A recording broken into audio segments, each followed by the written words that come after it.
Yeah, good afternoon, friends, ladies and gentlemen. A very warm welcome to all of you on this 22nd in the series webinar on a very, very important topic today, which is gender equality, SDG goal number 5. This webinar is brought to you by International Human Resource Development Initiative, which is IHRDI. And already we have undertaken 21 of the webinars in the series since last 21 Sundays with all your support. Friends, as we know that women constitute around 50% of the world's population, but somehow because of historical legacy or historical wrongs, things have not been in order. They have not been able to get the due, which was their rightful in all spheres of life, and therefore the World Committee in their individual policies also, plus the multilateral agencies in various goals have brought about issues and highlighted wherein they have exhorted the entire World Committee to provide more rights and benefits to the women as such. The Sustainable Development Goals, which started in the year 2015, and with more than 190 countries as signatories, wherein 17 Sustainable Development Goals have been talked about. And one of the very important SDG goal is goal number 5, which talks about gender equality. See why, why even this body has talked about the Sustainable Development Goals as goal number 5 and gender equality. Because we have to just consider a few statistics to, ourselves come to the conclusion that why it was required. Around 750 million women and girls alive today, they are married before the age of 18. So roughly around 75 crore women worldwide. Only 24% of national parliamentarians are women. That means not even one-fourth. One-third of countries still have to achieve parity in gender education. Women earn only 77 cents for every dollar earned by a male member. And 1 in 3 women have experienced sexual and physical violence through their lives. Only 13% of agricultural landholders are women. So just see the statistics, wherein, in a nutshell, we may say that the problem lies in all spheres of life, including the social aspect, wherein the status is not given to the women, which is their due, in the economic aspect and the financial aspect, wherein they do not own assets and properties, in the political aspects, wherein they do not have the leadership roles, in the cultural aspects, and even in the biological aspects, even their body is not their own. Somebody else has a control on their bodies also. So friends, overall, the situation has been changing in due to democracies and education coming around. But certain political rights have also been provided to women, but still lot more needs to be done, still not more needs to be covered. And therefore, that is why SDGs have been given a lot of importance as such. And to address these issues, to talk about, to deliberate, discuss these issues, today we have two very, very eminent panelists who have done a lot of work in this field. Friends, it is my honor to welcome today Professor Pam Rajput and Dr. Nilangi Sardesh Pandey on this panel. Just to give a brief overview about what they have done and where they are today. Professor Pam Rajput is presently as Professor Emeritus with Department of Women's Studies, Punjab University, Chandigarh. She is also the founder director of Center for Women's Study, and earlier she was chairperson of Department of Political Science, Punjab University, Chandigarh. Ma'am is an academician and so-called activist also by a few people. She has done a lot of work for gender equality and promoting women's rights. She was a pioneer in organizing the first ever women's parliament that brought in around 500 women leaders from around the country on a single platform. She has also been a member of several expert committees and bodies in India including the erstwhile Planning Commission, Ministry of Women and Child Development, and National Commission for Women, etc., etc. If I keep on speaking about ma'am, I think a lot of time we'll be taking on this, but generally she's done a lot of work in gender equality. She is very passionate about this issue of women rights and gender equality. So welcome ma'am, welcome on this platform. It will be great to hear to you, and I think a lot of learning will ensue once you, with your experience and knowledge. Welcome ma'am. The second panelist, friends, for the day is Dr. Nilangi Sardeshpande. Ma'am, Nilangi, by qualification, is a BA MS. She's also done MSc Health Sciences and completed her PhD in Social Sciences from Tata Institute of Social Sciences. She has been working on women's health issues and gender equality issues since the last 15 years. She has worked with a number of prestigious organizations, including Sathi, Sehat, etc. And presently, she is with the Sahaj Foundation. Welcome, Dr. Nilangi, to this platform. And I hope we have a wonderful galaxy of panelists today, and it will be great to have you with us. So friends, not taking much time, I request Professor Pam to provide a talk to start about the issue on gender equality, around maybe 15 to 20 minutes, followed by the next speaker. And thereafter, we can have, a panel discussion on some important issues. And thereafter, lastly, some questions we can take from the audience who are present there. Yeah. So good afternoon, Professor Pam, and welcome. Good afternoon, Sanjeev ji. Ji, ma'am. Professor Sanjeev, Dr. Nilangi, and IHRDI, I would like to first of all congratulate you for this, the series of webinars that you have organized. But I have my complaint also. Sir, that is, you spoil our Sunday. I'm so sorry for that, ma'am. No, that's okay. और दूसरी बात ये है कि doctor निलंगी थी और मेरा ख्याल वही एक बहुत सफिशिएंट थी रिसोर्स पर्सन के लिए, लेकिन आपको ना करना बड़ा मुश्किल होता है. तो I am there before the house of virtual participants, if I can say that. Thank you for organizing this webinar specifically on Goal5. Thank you, ma'am. Thanks a lot. But let me also submit at the outset that there is nothing new in Goal5. To me, it is a consolidation. And in fact, if I can use the word, it is an abridged form of gender equality enunciated earlier in many international conventions, declarations, including CEDAW, which was there, adopted in 1979. India did it in 1993, which talked about substantive equality, which we always say is the Charter of Women's Rights, and it is important to underline, binding upon the states that ratify it. And the other important document that I'd like to mention here is, not to go to too many, and that is Beijing Declaration and Beijing Platform for Action, which we call as the Blueprint for Action for Equality, Development and Peace, most comprehensive document as of today, elaborated under 12 critical areas.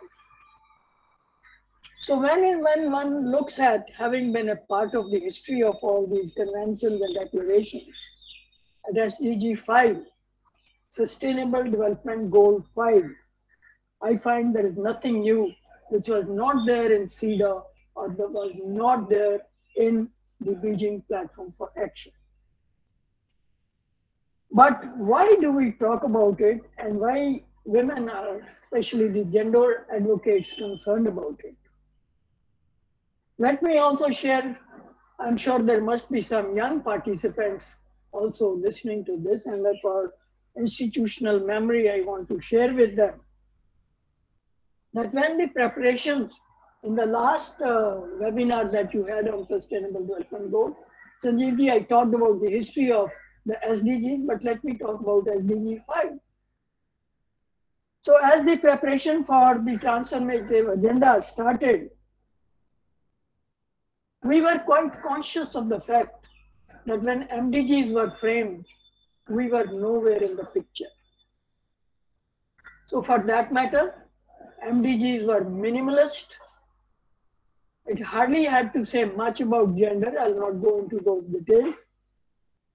So this SDG development process engaged the civil society organizations, women's groups, gender advocates, and of course our UN agencies were very, very active that have been working on women, particularly the UN women. And we lobbied very hard. We lobbied on what? I'm sharing it from the personal experience, having been involved in the entire process. We lobbied for that gender should be a cross-cutting thing. You can't talk of poverty without referring to feminization of poverty. You can't talk of education. You have just given the data. Where are the women? They're 50%. But where are the women in education? You can't talk of health. And for that matter, any issue that is covered under 17 goals of SDGs. So the question was that we wanted gender to be recognized. So gender to be a cross-cutting theme. So when you look at the scheme of the Sustainable Development Goals, you find quite a few of the targets and later indicators also that refer to gender. And the second, of course, was stand-alone goal, we call it. That there must be a specific goal on gender equality also. So we succeeded when we got both the standalone goal as well as, gender as a cross-cutting thing. And we have been, why have we been advocating for it? That is the second question that I want to raise. And it is, what we find is that the international experience that I have over the years, having participated in the conferences, as I said earlier, but let me make a particular reference again to Beijing, in 1995, where I saw the spirited participation of women with a hope, with a vision. Yes, gender equality shall be realized. And thereafter, let me again say, for the last 25 years, because this year we are celebrating the 25th anniversary of the Beijing Declaration and Beijing Platform for Action, and we are talking about generational equality. We want next generation also to be engaged in the whole dialogue. So all these years from 95 to 2020, having participated in all the UN Commission on the Status of Women meetings, what have we seen? That the government's attention in the first 1 or 2 years there was an attention, but gradually what we find is first when states started reporting on MDGs, they forgot about Beijing, and now they are reporting on SDGs. Again, you see Beijing, because it is 25th, they are talking about it, but the governments are paying a lip service if they are not sidelining what has been agreed to, whether it is CEDAW or Beijing Platform for Action. So when it comes to this transformative agenda, and why a person like me, who is committed to Beijing Platform for Action with all its weaknesses, I am a signatory and I am a votary of SDG for one reason, and that no one shall be left behind. The whole principle of diversity that we talk about, the whole principle of intersectionality that we talk about, the poor people. So this, agenda talks about 5 P's, and 1 P, of course, all P's are very important, whether it is planet or partnership, but 1 P is people. So women are 50% population, and we are also the people, and no one shall be, left behind. So that is what you see attracts a person like me to be part of, this whole exercise on visualizing how SDGs are being, what these SDGs, their goal 5 is, what are its targets, what are its indicators, and how it is being, being implemented in our country or globally for that matter. Let me begin with goal 5. Goal 5, as I said, is on gender equality. But kindly, those who are listening, I would really advise them to go to the goals. Most of the goals have time frame. This is the only goal which has no time frame. So the realization begins from the beginning कि बहुत सालों से हम बात करते आ रहे हैं, करते भी रहेंगे, लेकिन जेंडर इक्वालिटी कब मिलेगी उसका भी कह नहीं सकते हम, लेकिन ये मुद्दे हैं जिनके ऊपर हमें ध्यान देने की जरूरत है. So there is a recognition of the fact that there is no certainty, but that is, I'll come to this point later also. So we have in this gender equality, first submission is there is no time frame for this gender equality. Next is that it has 6, targets, and these targets relate. 6 are broad targets, and 3 are enabling targets, as we call it. So one is, of course, I'm sure Dr. Nilangi is going to show you the, all this in the screenshot, but I am a person who is a traditionalist. I like to talk about it. The first is on elimination of discrimination. I'll not go into further detail. Discrimination in every respect. Second is on elimination of violence. Third is on elimination of harmful practices. And fourth is on 3 R's, as we call it: recognize, reduce, and redistribute, of recognition of value of unpaid and care work. The fourth is on full and effective participation in decision making. Sanjeev ji, you just refer to that. And when this, target talks about decision making, it is in political, economic, and public life. So it is not limited to only political. It is economic also. It is public life also. And the next, of course, is universal access to sexual, reproductive health and reproductive rights, as agreed upon in ICPD and Beijing Platform for Action, SRHR. And again, I always say this, target got included by fluke. Most of the countries, as we were watching the deliberations in the General Assembly when it was to be adopted, they were not in favor of SRHR, right? But time was getting short. It had, the whole agenda had to be adopted, and somehow, without much, ado about it, this also got adopted, and women groups feel very, very happy that this got adopted. Now there are 3 enabling provisions. So what are these 3 enabling provisions? One is access, ownership, and control over resources. You refer to how much land and all that, this directly refers to that. Second is technology, particularly ICT, information and communication technology. And last enabling is promote sound policy. Very, very important though. So these are the goals and the enabling. Now, along with this, the governments also, said that we must have the, indicators to measure whether it has been done or not. So these indicators, there is an agency, IAEG, International Agency, and that has been working. They are still to be finalized, right? And they have, 3 tier of what they call as indicators. One, where the data is already available. The second is the data may or may not be available, but the methodology is available to measure those. And the third is where the methodology is not available. I'll not go into those details. I just shared again because I happened to attend about 3 of IAEG meeting. Not everything was virtual, so I'll see if I can attend again. But as far as goal 5 is concerned, we have 10 indicators regarding the 6 targets and 4 indicators regarding the enabling. What are these indicators? Again, there is no time frame at all, but let me share briefly the indicators for that matter. Just one second.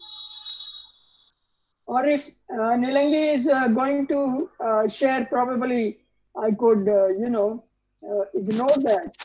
Nilangi, are you going to share the indicators? No, actually, I'm not talking exactly from the indicators, UN indicators. I will be talking about SDG Gender Index. Okay, Yeah. okay. Then let me quickly refer to these indicators. Just a second. You know, with regard to discrimination, it says whether or not legal framework is in place. I'll be just very, very brief. And with regard to violence, it says proportion of ever partnered women and girls aged 15 years and above, older people are subject to physical, sexual, psychological violence. Then another is proportion of women and girls aged 18 years and older subjected to sexual violence by persons or other than the intimate partner. Similarly, next to harmful practices, proportion of women aged between 20 and 24 who were married or were in a union before the age of 18. And likewise, it goes on, saying this.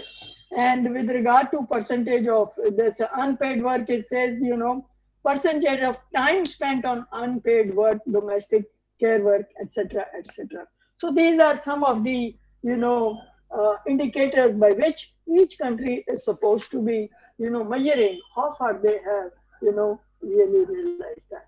Now, having said that, you see, enabling this thing, what I want to say is that first thing I want to say is that this goal is desirable but ambitious. I have used the word ambitious. When the agenda was adopted, there was a kind of a feeling going around patriarchy will be dismantled by the year 2030. I'm repeating because I'm going to focus on patriarchy again. Patriarchy will be dismantled by 2030, and the UN Women has since then come up with the slogan 50-50 by 2030. As a matter of fact, the day on 25th September, the SDGs were adopted. A meeting had been organized by the UN Women itself.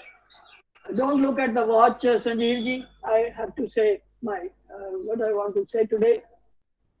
That the same day UN Women had organized a meeting. I'm saying all this because the younger generation should know.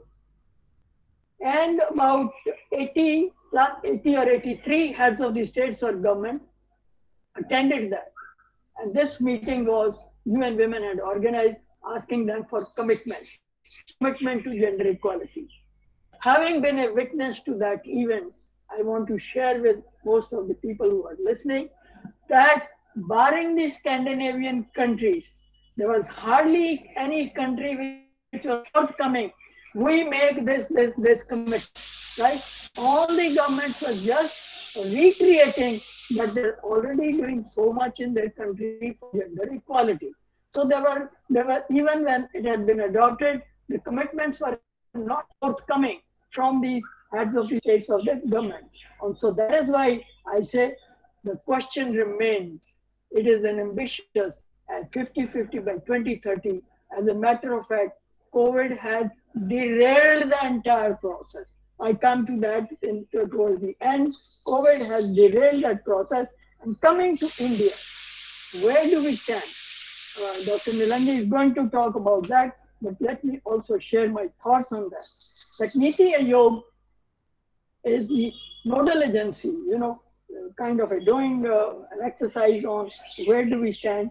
And in the process of preparation of VNR, they have had consultation. They have had consultation with the society. This time they were very, very open. It goes to the credit of Niti Aayog. 2 VNRs have been, prepared. And the country we have had also the index as the index. Since Nilangi will go into the details, I would only say a few words for that matter.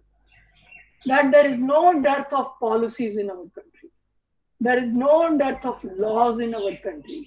There is no dearth of schemes in our country. Hundreds and hundreds you will have the scheme. But where are we?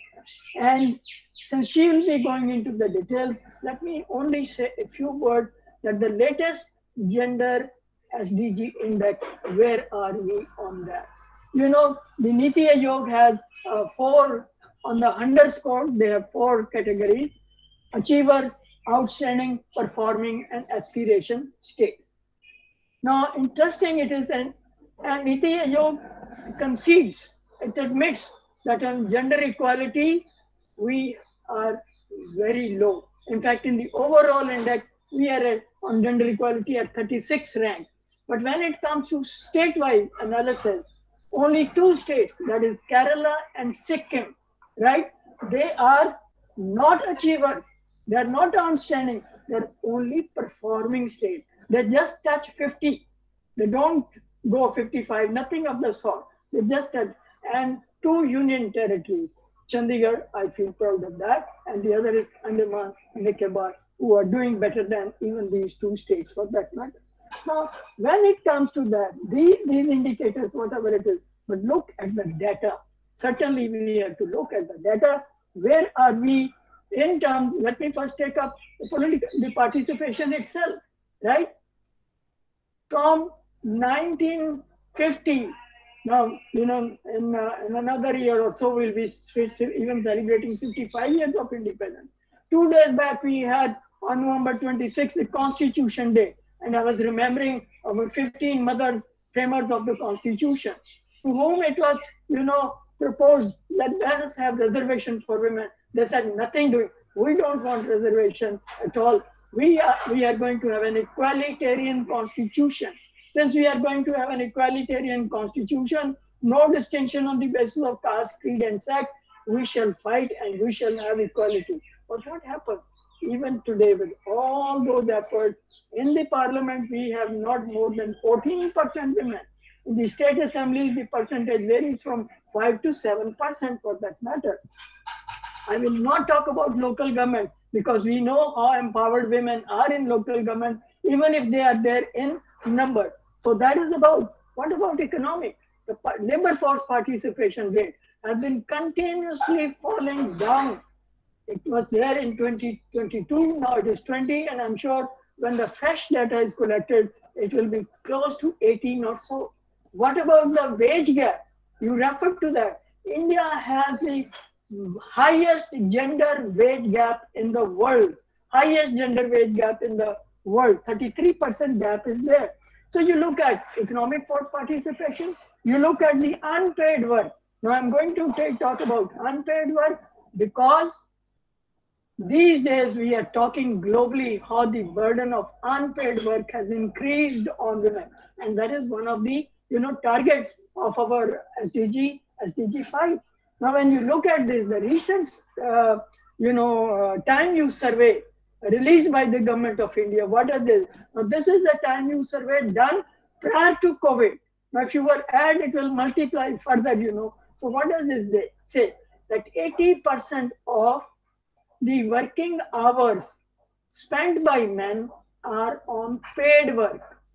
Whereas in case of women, 84% of the working hours are spent on unpaid work. See the difference, when you do it. This is the statistic released by the government of India. So you look at, discrimination. Discrimination is there in every sphere, from womb to tomb. I'll not go into details, suffice with it. Still we have witch hunting. Still we have honor killings going on. Still, during the pandemic, the girl marriages were going on. Still during the pandemic, the trafficking, the percentage of trafficking has gone very, very high. Discrimination and harmful practices are going on for that matter. Violence against women. I think there is one can talk about for hours together when it comes to violence against women in its different thing. And patriarchy has shown its real face vis-a-vis, violence during the pandemic. When you see the domestic violence is increased, the burden of course care work is increasing, but the domestic violence has increased. The National Commission for Women for these 3 days was having a virtual discussion for 18 hours how to address. You see, providing services is not the answer, but the question It is on the increase. We have to stop it. You see, we celebrate, unite to stop or end violence against women, but instead of violence, it is all a patriarchal case of that. So one can go on with this. I know I'm cutting, I'm very close to my time. So all the targets, 6 targets, and enabling and gender divide, digital divide, it's still very, very high in our country. And now all the more, even if you have to do any transaction, I think even the older people need to use it. Single women have to use it. All those problems have been, there. And so what I want to say is that the laws will not make a difference, the policies will not make a difference, schemes will not make a difference unless we address the patriarchal social structure, patriarchal values, the structural system, the patriarchal institution, and patriarchal governance. I think we have to address all that. Can you imagine that during this COVID, so many task forces have been set up, so many advisory groups have been set up, and the global agenda showed that all these are, 85% are dominated by men. Only 11 point some percent by women and 3 point some percent by other gender.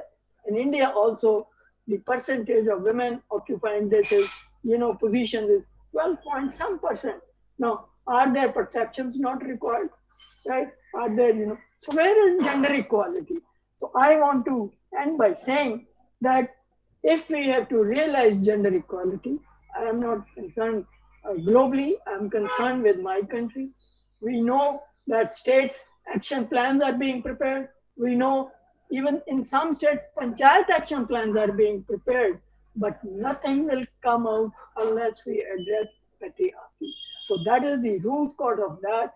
And I think new education policy is a direction in that, because this is the first policy. There may be many criticisms, hundreds of criticisms, but I am all for this policy for one reason. It talks of gender sensitive education from school. One has to address both boys and girls, men and women, not women alone. Sorry, I wish you had another male panelist in this, not both the female panelists, but you are there, so you do this thing. So we have to do. Lest you forgot to mention, and you always do, that I chaired the Government of India's high-level committee on the status of women. And during those 2 years, we toured the country, saw the condition of women for our own self. And when we sat to finalize the report and thought, what title should we give to this report? The previous report was submitted in 1974.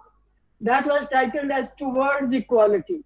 This report was submitted in the year 2015. So we were wondering, what should we say? और मैंने अपने दोस्तों से जो committee के members थे उनको कहा, हमने दिया नहीं टाइटल, पर आपसे शेयर कर रही हूँ कि हमने ये कहा कि अगर मैंने कहा मुझे अगर इसका टाइटल देना होता तो मैं कहती समानता एक शताब्दी और जो वर्ल्ड इकोनॉमिक फोरम है उनकी चीफ की जो जेंडर ग्लोबल गैप इंडेक्स पे रिपोर्ट आई, उन्होंने 99.5 इयर्स का है और मैंने 100 साल का है. We are very close to that because India is down from 108, we have come down to 112th rank. In economy, we are at the bottom. In health, we are at the bottom. 153 country में health और economy पे हम 150 और 151 rank पे हैं. So how do we say shall we able to realize gender equality? Much efforts have to be made by each and everyone, not only the government, but by the society, by the family, from local to national level. Thank you so much for giving me more time than I should have. I couldn't stop myself. Thank you. Right. Thank you so much, ma'am. Actually, your talks are so exhilarating and it's so interesting. I mean, we always feel, it should go on and on. But the constraint is the time factor. And as you rightly said that on a Sunday, we have been disturbing people. So not taking long on this, I just request Dr. Nilangi to come up on the board and speak about, take the matter forward from here. Welcome, Dr. Yeah. Nilangi. Thank you. Thank you, Dr. Chadda, and thank you, IHRDI, for this opportunity to actually talk about the SDG Gender Index. And it's really my privilege and honor to be on the same panel where Dr. Pam Rajput is there. And thanks a lot, ma'am. Actually, you have given a very nice historical perspective, I think, which is very important, because often when we start discussing about SDGs, we start as if that was the starting point. But a lot has been done before that, and I think one of the achievements of gender advocates is that there is a standalone goal on SDGs. So I think the process that ma'am was describing has actually led to having this goal, and also having this understanding that it's a cross cutting issue. So ऐसा नहीं है कि एक goal बना दिया and then you do, like, you women's advocates, you work on this and then rest is apart. So I think this shift in understanding also is one of the achievements of the women's movements across the globe. So what I'm trying to do through my presentation, I'll just share my screen. Give me a moment.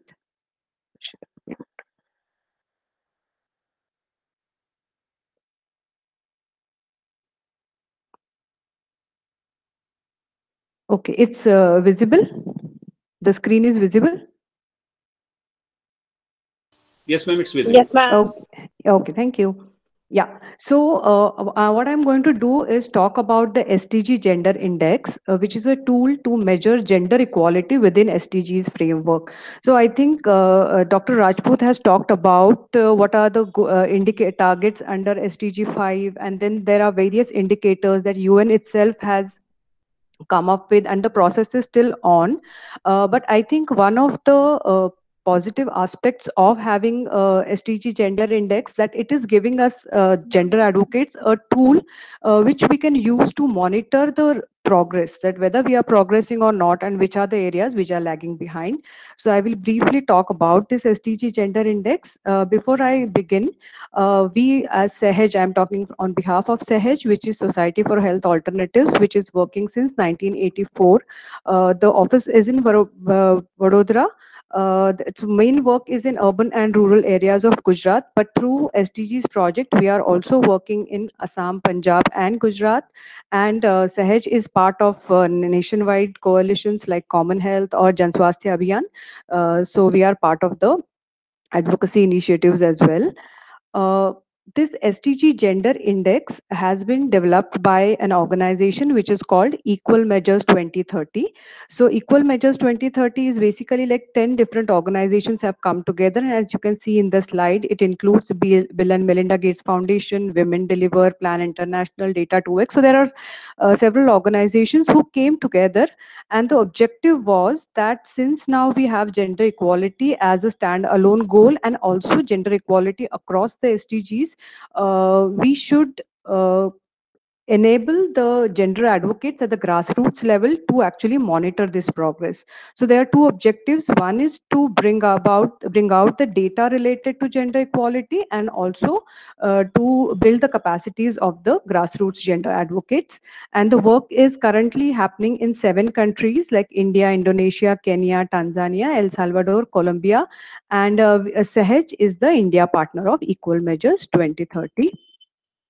So this index, currently we have data for 129 countries. There are few countries which could not be included, but if you just look at the coverage, it's almost covering 95% of the world's girls and women. So these 129 countries have 90% of the world's population of girls and women. Like I was saying a little while ago, that is gender equality being a cross-cutting issue. This index includes almost 14 goals. Three goals are still remaining. I think in the next round of index, probably we could have more indicators for other goals as well. Total 51 indicators have been used, and I'm sharing a link also. I can share this presentation. If you are interested in looking at the global report, you can visit this link as well. Yeah. So in this slide, we can see that the slide is showing the goals, and the dots are the number of indicators. For example, if you can see that for poverty, goal number 1, there are 4 indicators. We have more like 5 indicators for gender equality because the focus is on gender equality. So goal 5 has 5 indicators. Goal on work and economic growth, goal SDG 8 has again 5 indicators. So this is how it is, like these are the 51 indicators for the 14 goals. So just is there some background?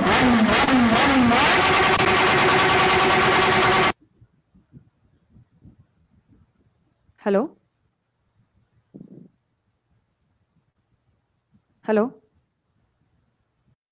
Yes, ma'am, please go ahead. Okay, I've heard some background noise and I thought someone. Okay, Someone yeah, actually yeah. will start presenting. Okay, no worries. Yeah. So actually, just to give the talk about the SDG Gender Index, so this index has been prepared on the basis of inputs from the gender advocates and policymakers across the countries. So it has tried to include several so it actually tries to address the issues which gender advocates felt are important. Like I said, comprehensive, because in most other indices, if you see, probably the issues like energy, climate change, etc. have been left out, but SDG gender includes them also. Then since it is intended that this index will be used by advocates for advocacy, so it is policy focused. So what needs to be changed to make women's and girls' lives better is the focus of this index. It is totally aligned to SDG's framework, and the attempt has been made to make it easy to use. One of the challenges we often feel, and I think probably Dr. Rajput will also agree. Screen. Oh, Please sorry. share the screen. Yeah. Okay, sorry, just a minute. Somebody, I think. Okay, tried to do it. Okay. Somebody either infiltrated your group and took over the screen share, or I don't know what happened. So now share the screen. Is it visible now? Yes, ma'am. It's coming. Okay. Yeah, it's coming. Yeah. Thank you. Yeah, sorry for that disturbance.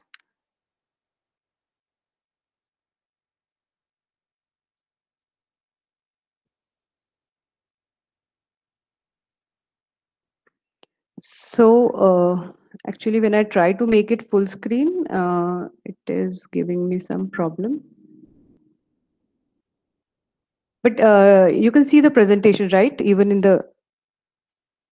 I can't see. Yeah, the presentation is visible.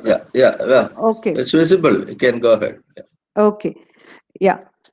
So basically, access to data for like gender equality related work is one of the major challenges, because several data sets we see that the gender based disaggregation of data is often not seen. So here are some of the sources, because this data is for 129 countries. So we had to select, we in the sense Equal Measures 2030 selected those data sets for which data is available for these countries.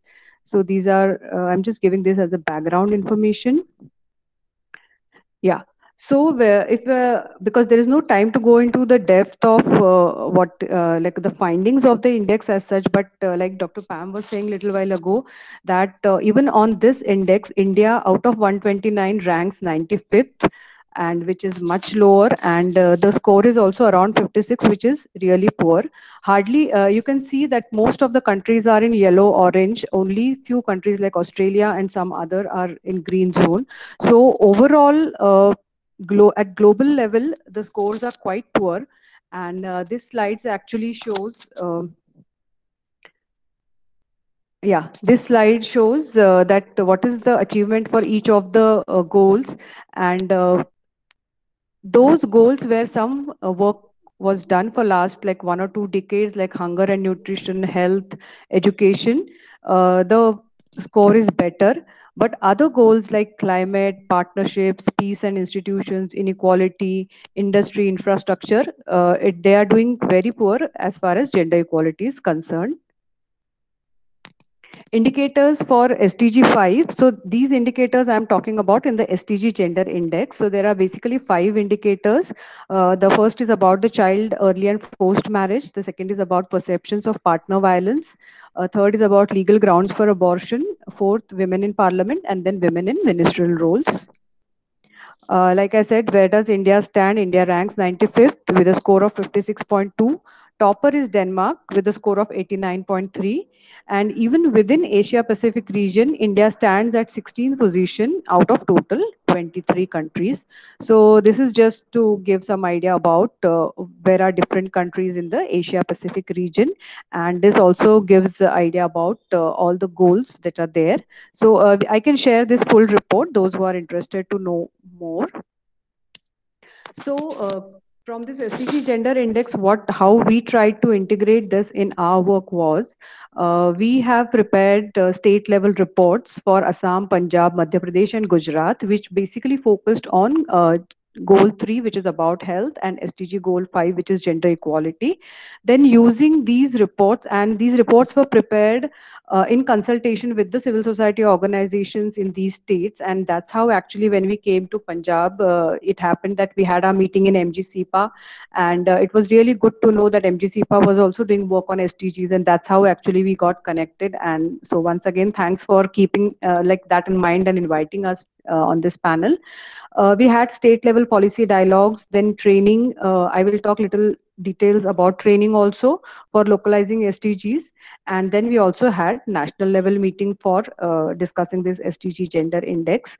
So what is the picture in India as far as gender equality within SDGs is concerned?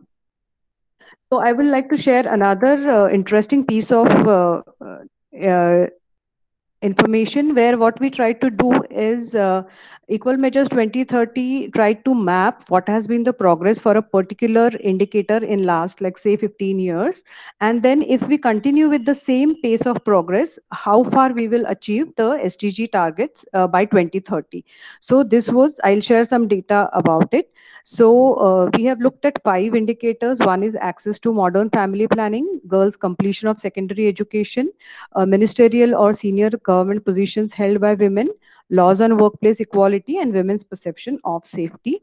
So now I will share this piece of statistics. What it shows that whatever rate India is progressing about access to modern forms of contraception, if we continue with the same pace, so instead of achieving the SDG target in 2030, we will achieve that in 2086 if we don't hasten the speed by which we are progressing.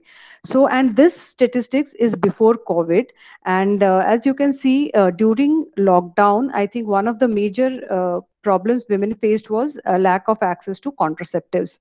And the data shows that around 24.55 million couples in India it is estimated that didn't get access to contraceptives in 2020. And as you can imagine that because of lack of contraceptives, there are many more unintended pregnancies. Some of them will lead to unsafe abortions and also even maternal deaths.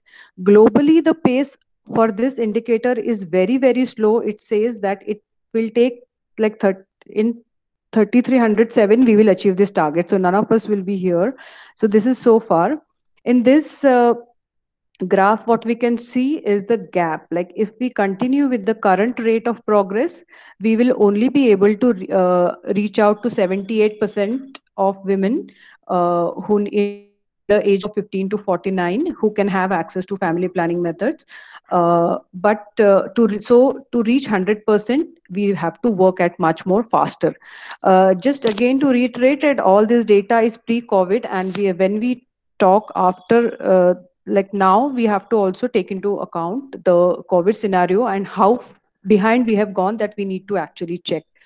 Similarly, for girls' completion of secondary education, the current rate at which India is progressing, so we will achieve our target only in 2047. So if you see that there is no indicator where the progress is satisfactory so that we can achieve the targets by 2030. So we need much faster and much more, we have to reach out, really leave no one behind. There are many groups who are being left behind. So we really need to work across the across the populations, and to see that everybody gets access to these services. And as we know that due to COVID-19, entire education became online, and as we know that many girls were pulled out of schools, and Dr. Rajput also talked about the increase in child marriages and all these consequences that we are seeing now. So this is like at the current rate of progress, we will be only able to achieve 68% of target. To reach 100% by 2030, much more work is required. Then this is about women's representation in ministerial level positions. And like Dr. Rajput also said that today also it's just 14.4% of women in the parliament. So to reach to at least 50% of representation, a lot more work is required. However, fortunately, this indicator is one that if you bring one law of 50% representation to women, I think it can change overnight. So it's not necessary that you have to work for years together, but to bring that law, like we were saying, that a lot of change in the attitude and mindset is required, and the patriarchy is one of the key things which needs to be challenged. In terms of gender equality in workplace, again, we have several laws in place that gives us some good ranking. But as we know that the implementation of those laws is a problem, and most of women's work is in informal sector, so which makes it even difficult for them to work and even implementation of these laws. This is the indicator which talks about the proportion of women who feel safe walking alone at night in India. And as you can see, it's going down, which is very worrisome that women feel more unsafe now compared to what they felt a few years ago. So I think this is one of the important indicators also because of the increase in sexual violence overall, both in public and private spheres. I think violence is one of the major issues for India. Yeah. So this was some of the data which I thought we will present in terms to understand, because Dr. Rajput talked about what are the challenges that India is facing. So I thought probably it will be good to show that where is India when we look at other countries as well. Second, how we can actually monitor what's happening with regard to gender equality within SDGs framework. And third, what are the key challenges for India and how we can monitor it. So after sharing this information, I thought probably it will be important to talk about that. This is good to know about this is happening, but how is it relevant for us? So because we are also working in Punjab, I think it is very important, and what we are trying to do now is have use this SDG gender index indicators, and we are converting it into state level report cards. So we have worked on indicators through SDG gender index and also few other indicators which are important and relevant for Indian context. Then we are using data from the state reports and trying to see what are the key areas of challenges for the from gender equality perspective for that particular state. Our work in Assam has progressed to some extent, but we are now starting with Punjab also, and I will request MGCPA also to partner with us in that process, so that we know that where is Punjab in terms of gender equality.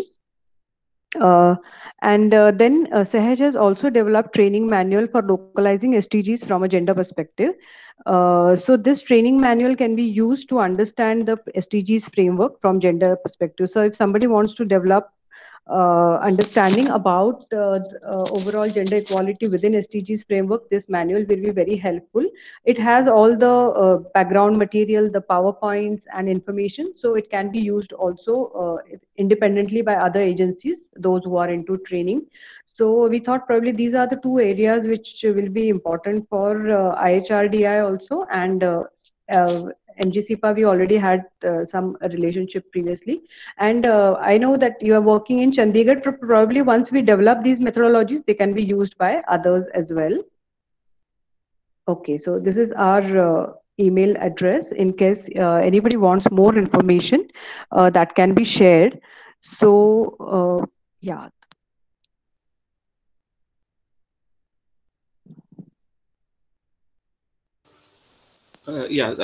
Thank you so much, Dr. Nilangi. You've illustrated everything with lot of research and lot of data, and it was so pleasing to look at. But if you analyze the things, then it was very disturbing also that even after so many years and after 75 years of Indian independence, we still rank so poorly in this regard. And I think, as Professor Pam has also talked about in the beginning, that if the country has to progress, then I think the first thing that needs to be done is the progress of the women.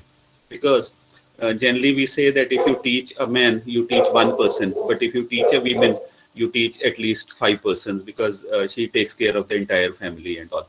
So I think, first of all, thank you so much to be on time.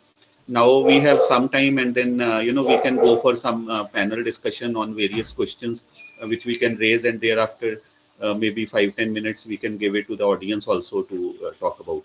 So I think 10 minutes we can take for few important questions. Some of them have already been highlighted and talked about by Professor Pam and you also.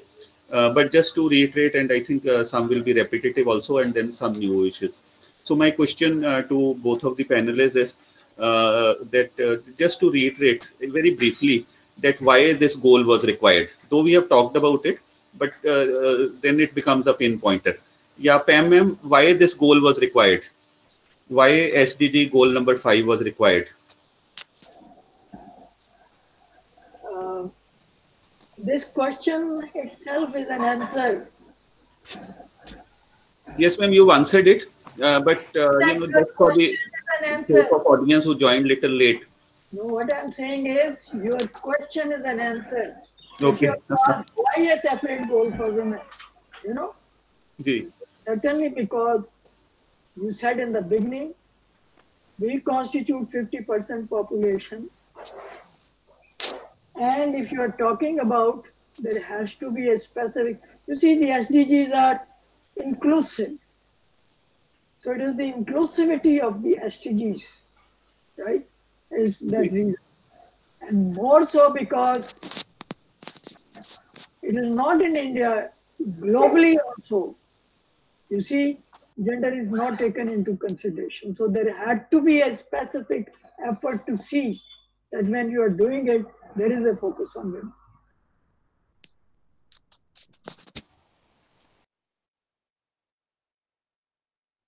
And Nilangi ma'am, would you like to add upon what Professor Pam talked about? Yeah, because if you see what SDGs say is leave no one behind is one of the major aspirations of SDGs. And when 50% of the population, if it is left behind, then it is very clear that SDGs will not be achieved. So it is very important, and something which is specifically, if you don't measure it, you will not understand. So I think that was also one of the reasons that if you have a specific mention of something, that there is a little probability that that will be get done. So because, and also it's a fundamental right also, so I think it has to be there. It wasn't there earlier was a problem. So I think to some extent that problem has now been corrected or addressed by at least getting it on paper. But like Dr. Rajput was saying, that we have Beijing document, we have ICPD documents, we have CEDAW. So but what I felt probably one of the positive aspects about SDGs, that there is little more buy-in of SDGs from the government side. So if you see Niti Aayog SDG India Index, so there is some attempt to actually achieve these targets. So from that sense, I think there is little difference between CEDAW and other documents and SDG 5 in the SDG framework. Ma'am, from herein we come on to since 2015, 5 years have passed. So what do you think have been achievements, especially of India in this regard in terms of SDG goal number 5? Whether we have moved forward where we were 5 years before, or we are still in the same position, or we have gone down? You want me to answer? Yes, ma'am. Yes, ma'am. You can, and then Dr. Nilangi can supplement. We haven't made much progress. Number one. Number two, Niti Aayog itself has conceded that on gender equality, we are not doing well. In most of the indicators, we are still down. The only slight improvement is in terms of representation in parliament.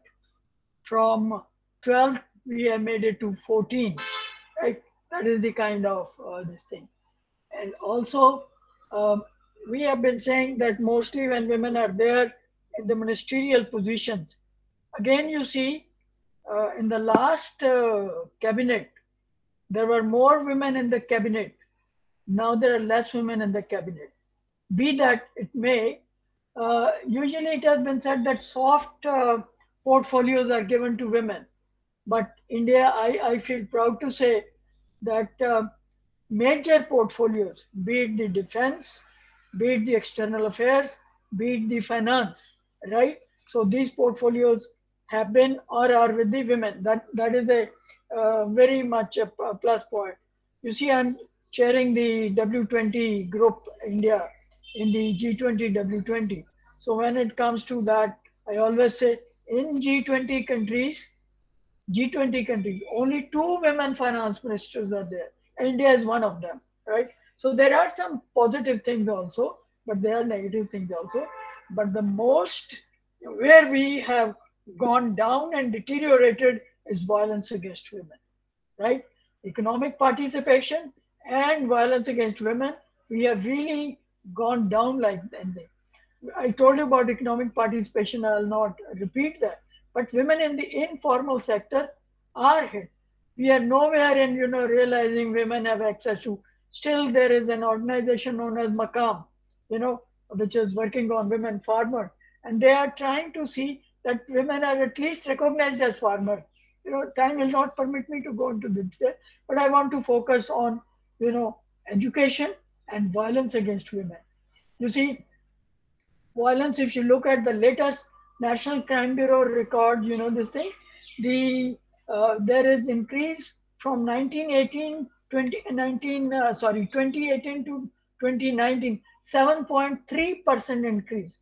Last year we were saying rape is committed every half an hour. This year we are saying rape is committed every 16 or 19 minutes, right? So that is how, and still, laws are there, but we are not able.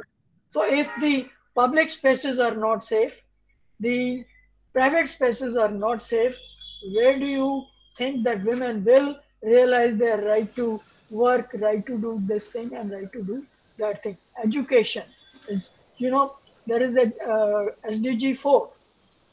3 talks about health and 4 talks about education, access to and quality education. The question is, the recent data has come both from ASER as well as UNICEF, that 352 million something like children are, out of school because they cannot access this technology. Only 12% households in India have this kind of a technology who are going to school children. And out of this 358 or something million, more than half are girls. So you are not going to have girls in the schools. The education is affected, the health is affected, the safety is affected, workforce is affected. How do we say we are moving towards realizing SDGs in India? Yeah, thanks. I can go Dr. on. Nilangi, would you like to supplement? Yeah, I will just like to share with the group that it will be interesting to actually see the Niti Aayog website and actually read the SDG India Index. Like if you look at the recent report, it tells us about where is India regarding all the goals, but within SDG 5, what are the different, what do you say, the steps taken by government to actually address the challenges within gender equality. For example, government talks about Beti Bachao, Beti Padhao. And as we know, ma'am talked about the education part. I will talk about the Beti Bachao part. See how actually the underlying patriarchal mindsets complicate everything. And unless we address that, very little progress is possible, because sex ratio at birth was identified as one of the major problems. But to stop that, actually what we did was we implemented PCP&DT in such a way that second trimester abortions got affected. Like women can't now access second trimester abortions because doctors think that all second trimester abortions are after sex selection, which is not the case. If you look at women and the time they get to know that they are pregnant, and then they decide that they don't want to continue with the pregnancy for several reasons, not that it is a female fetus, and then they seek abortion, it often becomes late. But doctors feel that it is second trimester and it is after sex selection, so many doctors have given up their second trimester abortion licenses also. So what I'm trying to say, that we bring one law, the way we implement it and the kind of social milieu we have, it actually again goes against women. So now in terms of trying to say that beti bachao, the woman who's there, who has to carry, either has to go through unsafe abortion or has to have unwanted child. So these are some of the problems, and this is not so easy. So I don't think just having few targets or something, so in a piecemeal manner we cannot address actually the issues. And with COVID we are actually again probably back by 1 or 2 decades, we don't know. Maybe a lot of research and a lot of community based information will be required to see how are we doing now. Like education has stopped, early marriages, everything is now things which we were working for last 10-15 years, like some progress was seen.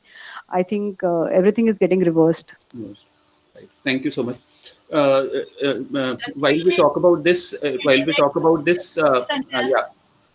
yeah, ma'am. जी ma'am, तरफ से policies की कोई कमी नहीं, मैंने पहले भी कहा। जी जी, इंक्लूजन की भी बात की है, स्किल्स की भी बात हो रही है, but the question I repeat, and Nilanjan, I'm glad she's also saying that, जब तक ये माइंड सेट वो चेंज नहीं करेंगे तो कुछ नहीं वाला. So we have to work on that. And somebody has asked a question on parenting. I think parenting also has a great role to play, right? But what kind of parenting? That's a question.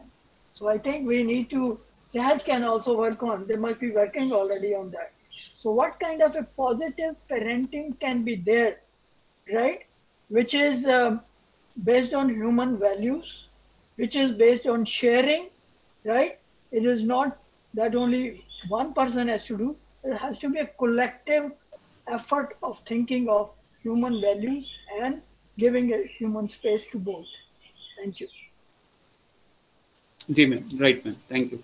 Ma'am, while we are talking about this and with your experience, does any success story in India comes to your mind, which have, or any state for that matter, who has done really well in this regard? One success story that I would like to share is, in fact, I asked National Commission for Women to visit, and that is of the state of Kerala. There is a village in Kerala where the women panchayat members, along with Kutumshiri women, they have set up their own way of collecting data on violence against women, right? उनके आगे national crime bureau record का कोई, क्योंकि यहाँ तो जो states data भेज देती हैं वो अपना छाप देते हैं, पर उन्होंने एक लोकल अपना मैकेनिज्म बनाया हुआ है, बकायदा बॉक्सेस रखे हुए जिसमें औरतें आकर के चिट लेके उसमें डालती हैं, फिर वो देखते हैं, और उन्होंने पंचायत के बाहर एक अपना बोर्ड लगा रखा है. उस बोर्ड के ऊपर लाइट्स लगी हुई हैं, green light, red light.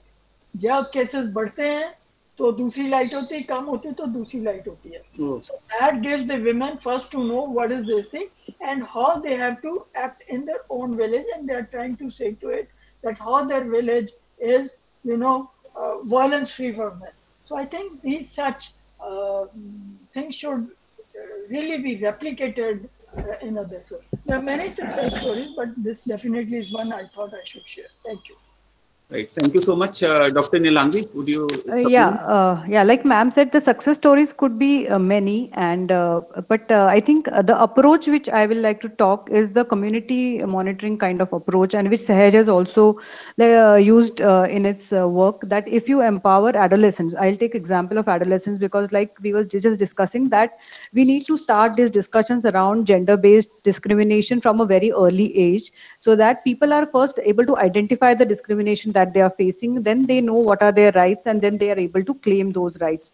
So that kind of work, for example, in RKSK, so adolescents SRHR issues. So once you actually empower the adolescents to know what are their rights and what services they are entitled to, I think that you can see a lot more positive changes in the way they can access government schemes. So like we are saying, we have schemes, we have policies, programs on one hand, but when you look at the community, probably there is some disconnect between them. And also when they access it, it is not from the way they are claiming their rights.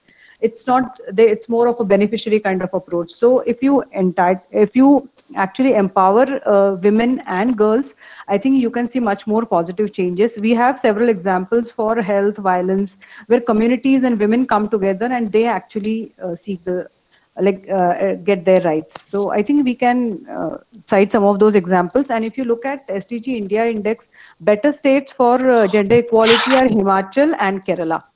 And so probably we should look at Himachal, because Kerala we discuss for a long time, like Kerala having better educational status and overall other context, like social context also.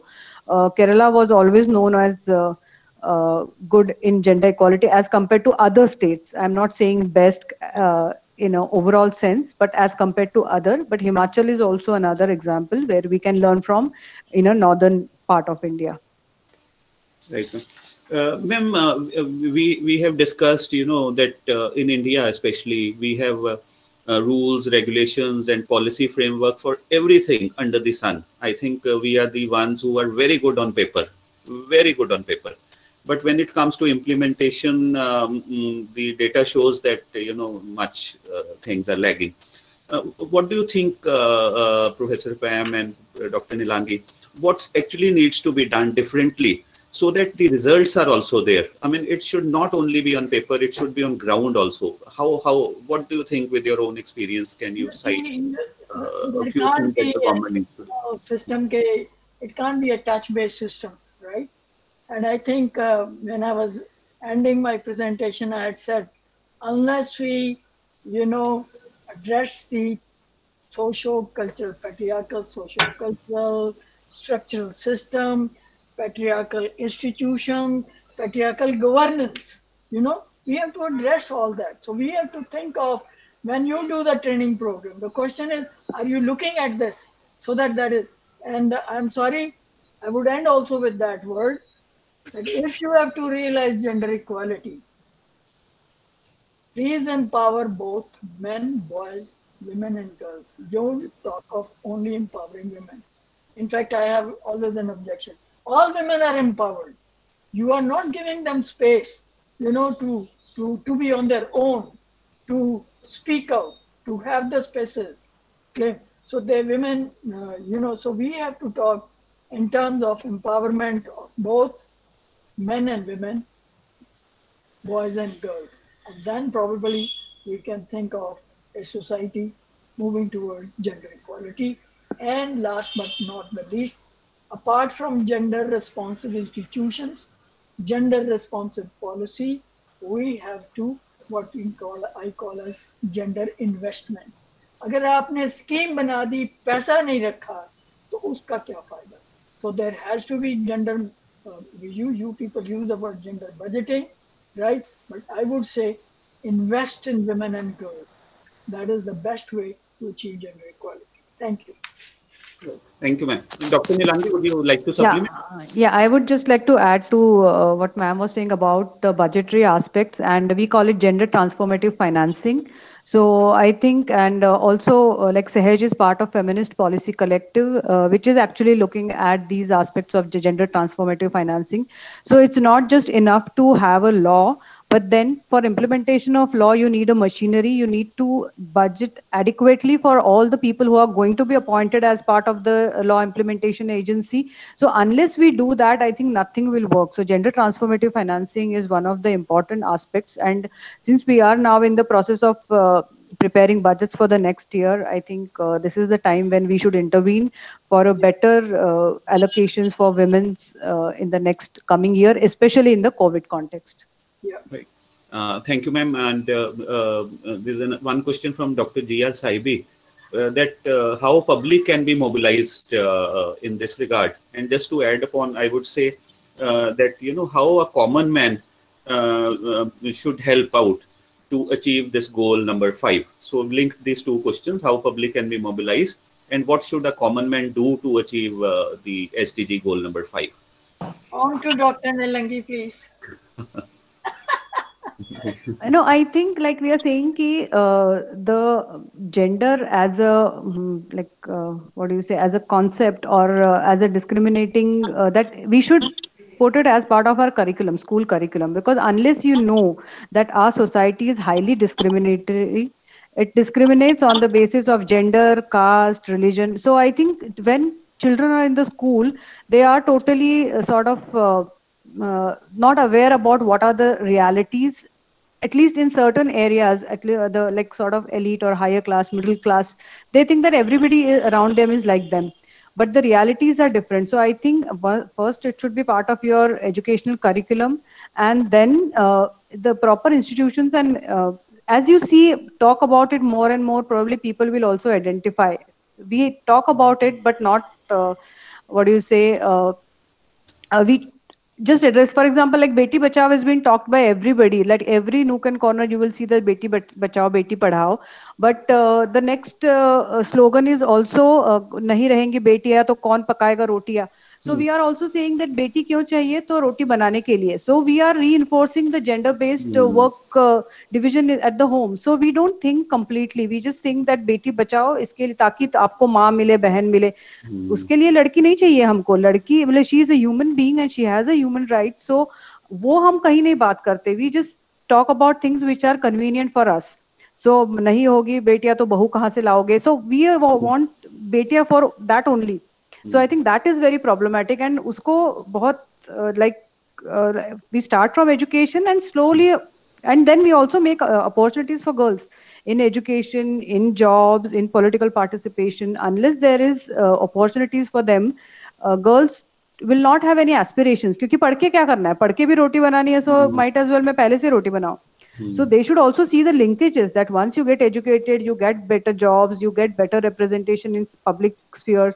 So I think ये सब चीजें linked है. तो आप सिर्फ मतलब एक पढ़ी हुई बहू क्यों चाहिए तो वो घर को अच्छा, that is a very limited way of looking, which will not help. Yeah. Right. So, thank you. Ma'am, there's another question, one from Dr. Rani Mehta. She talks. जी. जो न्यू एजुकेशन पॉलिसी है, जी जी, मेरी ये universities को, colleges को, schools को, और जो material बनाते हैं, हिदायत है तो उसको पॉलिसी को वो वाला पार्ट देखें. Yeah, Professor Pam, sorry to interrupt. Can you please adjust your mic?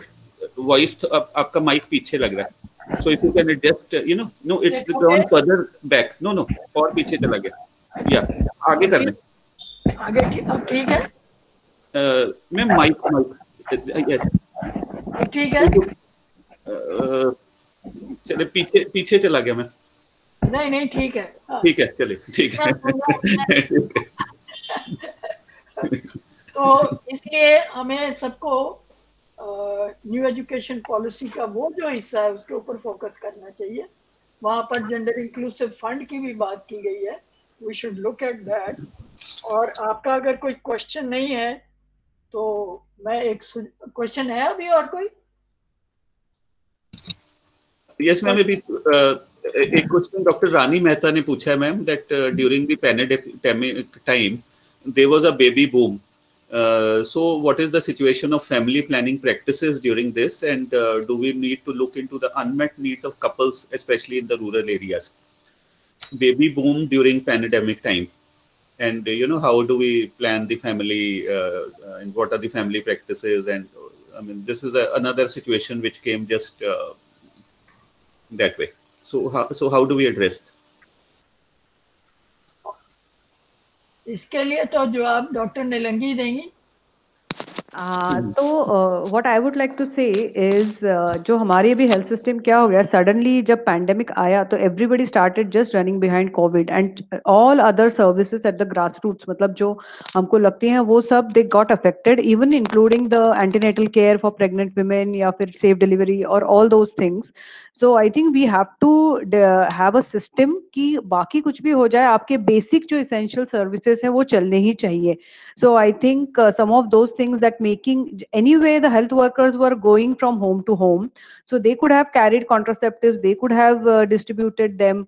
So जो एक करने के लिए सब छोड़ दिया, that was a very incorrect way of handling things because for like for few COVID patients, many other women or many other people also, not just many pregnant women, like we have to see कि हमारा maternal mortality अब क्या होगा next year पता नहीं because already we are getting report from the field that maternal deaths have increased because women couldn't reach the health facilities. So ये जो lockdown भी हुआ तो उसमें how do we actually address other emergency should have been well thought out and मतलब एक liberal जो बोलते हैं कि आप सबको बांट दो कॉन्ट्रासेप्टिव्स तो वो एक लाना चाहिए. आई डोंट नो कि उसमें इतना restrictions क्यों है because health workers are anyway there at the village level. So वो जो procurement distribution system everything is faulty. Problem यही है ना कि हमने कभी health की तरफ if you go back so for last 20-30 years there has been a systemic neglect of health. तो फिर हमारे सिस्टम पूरी क्रम्बल हो गई. अभी उसके ऊपर जैसे एक बोलते हैं ना कि बहुत ज्यादा वजन पड़ गया तो अभी वो दिख रहा है but the situation has been like this for last 30 years. So that's the thing that health is one of the basic priorities and government has to allocate adequate resources for good health system. ये ही हमारा एक lesson है and I hope we learn that lesson and do accordingly and not wait for another pandemic.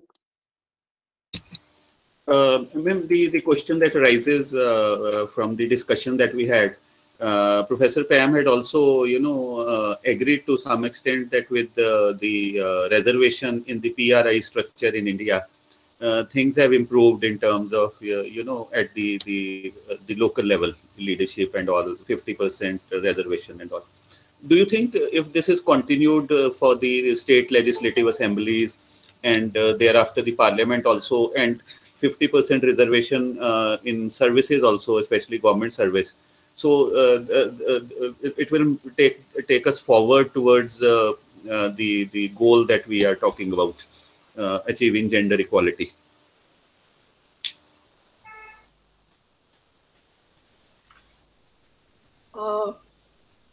जहाँ तक state assemblies का सवाल है और पार्लियामेंट का सवाल है, पहले तो हम फेवर में नहीं थे रिजर्वेशन के, पर अब लगता है कि रिजर्वेशन के सिवा इसका कोई चारा नहीं है, तो रिजर्वेशन कोटा सिस्टम लाना ही पड़ेगा. पर जहाँ तक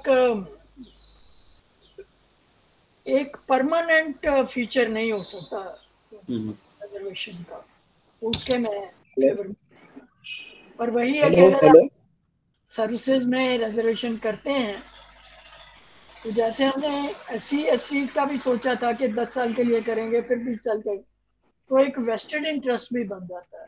सो we have to be careful about that, how to avoid that vested interest, but to bring them at some level जो नीचे है तकड़ी का बैलेंसिंग करने के लिए प्रोबेबली की जरूरत है. If that was the last question, then I have one suggestion for your consideration. Ma'am, just one. I think Dr. Suleiman wants to ask a question. He is a very regular and is a part of the team. Yeah. Dr. Suleiman, I hope you are well. Yes, sir. I'm fine, sir. Yeah. Yes, Madam, last 10-15 years, all the political parties are talking about 33% reservation in Parliament and legislative assemblies. So far, there is no consensus arrived. So this matter is pending. In the meantime, they are talking about equality before law under Article 14 of the Constitution. So this process also going on. But whenever the minimum wages are fixed for organized sector, unorganized sector, there is a disparity for women and men. So things are going like this. Then how we will achieve the gender equality? So kindly explain, please, madam. देखिए हमारा संविधान तो कहता है कि equality है, लेकिन equality नहीं आई है, क्योंकि what is patriarchy? Is nothing else but power relations. तो आप पावर नहीं शेयर करना चाहते, उसको पकड़े रखना चाहते हैं, इसलिए वो नहीं आने देंगे। तो इसके लिए एक ही तरीका है, हर पार्टी जब अपना मैनिफेस्टो हर इलेक्शन में देती है, वो औरतों को उनकी वोटें लेने के लिए करती है। और अनफॉर्चुनेटली विमेन की एज सच कॉन्स्टिट्यूएंसी नहीं है। जैसे हम कहते हैं दलित वोट की कॉन्स्टिट्यूएंसी है, मुस्लिम वोट की कॉन्स्टिट्यूएंसी है, there is no such constituency of women. You know, women को भी सोचना पड़ेगा, लेकिन रिजर्वेशन के अलावा कोई नहीं है। There has to be a movement. Unfortunately the women who are elected, you know, 50% reservation अब हो गया विलेजेस में भी और कॉर्पोरेशन में भी। Unfortunately none of these women have got together to say now we must, you know, work for our upward mobility, and that can come only we work for 30% or 50% reservation for women in. So in forces को भी आगे आने की जरूरत है, political parties को भी आने की जरूरत है, women voters को conscious होने की जरूरत है। आपने ये बात कही, कंसेंसस का वर्ड यूज किया, आपसे मैं आज शेयर करना चाहती हूँ। मैं हमारे जो भूतपूर्व प्रधानमंत्री रहे, जिनकी मैं बहुत ही कदर करती थी, अटल बिहारी वाजपेयी जी की, तो उन्होंने हमें टाइम दिया उनको मिलने के लिए। ये इस रिजर्वेशन की बात करने गए थे, तो उन्होंने सीधा कहा कि इस बिल के ऊपर मैं डिवीजन नहीं चाहता। You know, this bill has been pending since 1998 और सो, और कितनी बारी आया, राज्यसभा से पास हुआ, फिर रह गया, फाड़ दिया एंड ऑल दैट। सो उन्होंने उनसे जब हमने कहा सर हम आपसे एक्सपेक्ट करते हैं कि आप इस बिल को जो है पार्लियामेंट में पास कराएं, तो उनका कहना था कि मैं इस बिल के ऊपर कंसेंसस चाहता हूँ, डिवीजन नहीं चाहता। तो I was little was blunt enough to say, I said, sorry, excuse me sir, आप कोई और बिल लाते हैं, इंश्योरेंस का बिल आया बाद में, यू नो, ये उन्हीं के टाइम पे आया इंश्योरेंस का बिल, मनमोहन सिंह जी के टाइम पे वो न्यूक्लियर वाला बिल आया, और पार्टियां एकजुट में लगी होती हैं कि इसको हमने पास कराना किसी ना किसी तरह, विप इशू करती हैं। Why is it that you want a consensus on this bill? In fact, we want it to be introduced, and we want to know which are the parties who are, you know, opposing it, which are the political leaders in the parliament who are opposing it, so that when they come back to us for vote, we question them. But you know, consensus के नाम पर अभी तक वो हुआ, तो इसलिए हम अभी तक तो नहीं हुआ है। इसलिए इस सरकार जिसके पास मेजोरिटी है, they are not dependent upon, you know, small parties को सपोर्ट करेगा कि नहीं करेगा, समाजवादी या आरजेडी ये सपोर्ट करेंगे कि नहीं करेंगे, अब इस वक्त की कोई रुकावट नहीं है। सो हमारी डिमांड भी है, हमारी उम्मीद भी है कि इस सरकार को कम से कम जो अपना मैनिफेस्टो पे वादा किया हुआ है और अब मेजोरिटी में है, उनको जो है, और आपको शायद मालूम है Orissa is one state, then probably Punjab also passed a legislation कि वो women को 50% लाएंगे। उड़ीसा ने अपनी तरफ से पार्लियामेंट के लिए भी women खड़ी करी 50%, वेस्ट बंगाल में भी करी, तो लेकिन ये इक्का दुक्का होगा। तो वो जो इक्वालिटी है, जो भागीदारी है सब आप देश की राजनीति में हिस्सा लेने की, वो जब तक बिल पास नहीं हो सकता। तो अभी हम उम्मीद करते हैं और वुमेन ग्रुप से भी उम्मीद करते हैं कि वो इसके ऊपर जो है और जोर करें, so that women are not left at the local level, there is upward mobility and they play their role in both the state as well as in the parliament in deciding the development course of the nation. Since this is the last, can I come with my suggestion? Yes ma'am, please. है और नहीं बस हो गया जी, please. तो मेरी गुजारिश ये है, I'm picking up the point from Dr. Nilangi. इस वक्त नेशनल लेवल पर हमारा ये जो फेमिनिस्ट कलेक्टिव है, इस वक्त they have already started the discussion on what she named as gender transformative financing. We are talking about the budget that is going to come, कि किस तरह की क्या होना चाहिए, उसके ऊपर हमारी ऑलरेडी डायलॉग शुरू हो गया।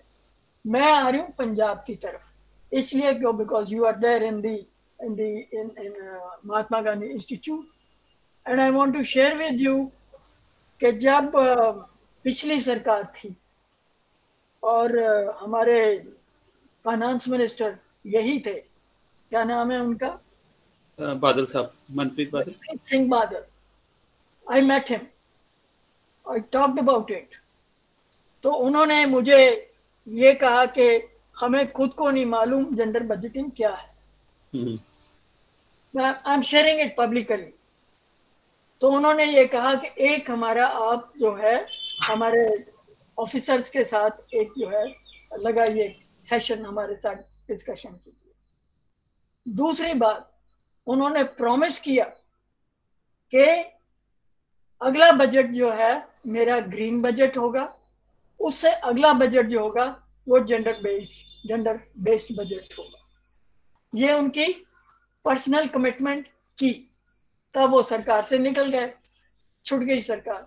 उसके बाद सरकार आई, और सरकार में आने से पहले भी मेरी उनसे बात हुई। तो मैंने कहा, तो मैनिफेस्टो तब बना रहे थे, कुछ तो मैनिफेस्टो में उन्होंने कर दिया, जैसे एजुकेशन फ्री करी, अब जॉब्स भी कर रहे हैं। I mean Punjab government committed and they are doing something. लेकिन मैंने कहा कि आपका ये स्टेट में अभी भी प्लानिंग बोर्ड है, where are women in that planning board? Forget about the assembly. You know, these bodies where you don't have to make any law. And he said कि he will see to it that there are women, except के एक time पर वो जो अपनी मोन्टेक सिंह जी की wife थी इशर जज, वो हमारी रही। उसके अलावा women are not there on the planning, you know, advisory board of Punjab. But be that as it may, he still continues to be the finance minister. And may I request कि आप ये exercise जो हम civil society के लोग बाहर कर रहे हैं, आप उसकी एक करिए, हम भी उसमें हिस्सा लेंगे। What kind of you know financial inputs can be there in terms of you know this financing and having gender budget next जो आने वाला है, ताकि हम जो वो है वो इस एक्सरसाइज के माध्यम से वो सजेशंस जो है हम सरकार को दें कि जब वो अपना बजट पेश करें। कुछ उन्होंने किया है, जैसे एजुकेशन मैंने कहा कर दी, सर्विस में अब उन्होंने रिजर्वेशन कर दी, और क्या किया जा सकता है, इसके लिए हम पॉजिटिव सजेशन गवर्नमेंट को स्टेट लेवल पर दे सके। अगर आप ये करेंगे, you will be doing a great service to the 50% population of Punjab. Thank you. Yes, definitely, ma'am. I'll bring your concern to the knowledge of my seniors, who happen to be the senior most IS officer of the state, Shri KBS Sidhu sir, and Principal Secretary Madam, who is our director, Ma'am Jaspreet Talwar. And I think with their intervention and the some kind of contact that we have with the state Vidhan Sabha and the Speaker Sahab, because he is the one who's there for all such kind of trainings and all. You know, you were also part of one training that we conducted for. एक exercise तो करवाइए ना, तभी उनको सुझाव दें, फिर आप अपने ऑफिसर्स को यूज करिए, पर पहले एक्सरसाइज कराइए कि कहाँ हम क्या चाहते हैं नेक्स्ट बजट में, फिर आप उनकी सर्विसेज यूज कीजिए। जी मैम, बिल्कुल। So friends, we come to an end, and before we leave, I would like to sum up and conclude what deliberations have gone through all this. The SDG goals came in the year 2015, and the SDG goal number 5 is a very, very important aspect of SDG goal number all SDGs, because it has linkages to all other SDGs. Since as we already said, the women, they are 50% of the entire population, and so roughly half of the entire population, so they needs to be cared of. And because of the various historical and other patriarchal legacies, these aspects have not been taken care of. Still, India ranks very poorly in terms of the indexes, wherein we are ranked at number 95 in terms of the status of women worldwide. And in health index, we are also very poor in terms of 112. Also in Asia Pacific, we have not been able to do well, and this is an ironical situation and a paradigm that while we talk about having a seat in the United States Security Council, United Nations Security Council, On other hand, we are so poor in terms of, human development index. So both of these should need to be go together. And if we want to be very good in terms of, we want to be the dharam gurus and we want to be the world leaders, so we have to take care of our people also. So this is an important issue that came up. Then what else was discussed and deliberated and is an important outcome, that you may have as many number of rules, regulations, policy frameworks, but till the time that policy framework goes into the DNA of the masses, into the socio-cultural aspect, till that time it will be just on paper and it will not be realized as such. Certain suggestions also came up during this around 90 minutes of deliberation. One very important and very interesting suggestion was about investment into gender, what Professor Pam talked about, and the similar terminology like gender transformation finances. So because whatever we may say, it is the money that makes the mayor go round. And without money, the things will just be, one kind of, just a talk show. And the other interesting suggestion was about state report cards, because generally, personally speaking, what I think is that the society becomes the only strong when you have the lowest of the indicators who are strong. In terms of that, if the family is strong, if the individual is strong, the family will be stronger. And if the family is strong, your mohalla will be stronger. And if that is strong, the district becomes stronger, and from there to the state and there to the center, not the other way around.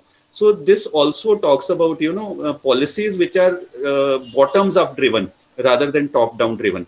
I think apart from socio-cultural aspect, why the policies have not been succeeded in India and why they have not been implemented so well is because that they have always been top driven. And then in India, we did not have specific policies, because we know how a Kerala or how a Tamil Nadu is different from a Punjab or Jammu Kashmir or Himachal. But then we did have the policies which are, equally applied to all aspects, not taking in view the cultural and the local aspects, which also needs to be done. And I think the state report cards, which ma'am meant was about, the policies which were driven from bottoms up, also needs to be taken care of, all this stuff. So friends, I would like to thank the two panelists today, Professor Pam Rajput. We really trouble her, and she was in a very having, personally and emotionally also down. Then Dr. Nilangi, I'm connecting with her again after MG SIPA, I think sometime before COVID took place. And then all the lovely audience who join us, without any any kind of other benefits all the Sundays, and because Sunday is a time to give it to your family and all, but this is how it started, and it is continuing since the last 22 Sundays, and I think let it continue till the time it continues. So it's rolling. So thanks to them. I also thank the IHRDI team, Sanya, then JPS Talwar, Dr. Saibi is a very he helps a lot, Dr. Muhammad Suleiman, Dr. S.K. Sharma, Jeet Gupta ji. So these are the ones, who work from the background, inspire us and talk about the various issues that are there. So just a reminder, the form, the feedback forms are also there.